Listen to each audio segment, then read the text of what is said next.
Sosial şəbəkələrdə Ağdam şəhərində inşa edilmiş binalarla bağlı görüntülər yayılıb. Ağdam, Füzuli və Xocavənd rayonları üzrə xüsusi nümayəndəlikdən verilən məlumata görə, Ağdam şəhərində yeni inşa edilmiş ikinci yaşayış məhəlləsində istismara verilmiş yaşayış binalarında aparılmış baxış və monitorinqlər zamanı binaların konstruktiv elementlərində, daxili mühəndis kommunikasiya sistemlərində və digər istismar göstəricilərində hər hansı problem, nasazlıq və ya keyfiyyət uyğunsuzluğu müəyyən edilməyib. Bununla belə yaşayış binalarından birinin həyətyanı ərazisində torpaq çökməsi halı qeydə alınıb. Məsələ ilə əlaqədar aidiyyatı üzrə əraziyə operativ baxış keçirilib.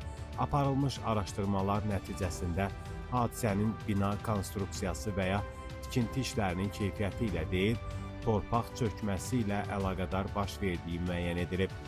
Sözgedən torpaq çökməsi ilə bağlı podratçı şirkətlər tərəfindən operativ şəkildə zəruri bərpa işləri icra edilib və problem tam şəkildə aradan qaldırılıb.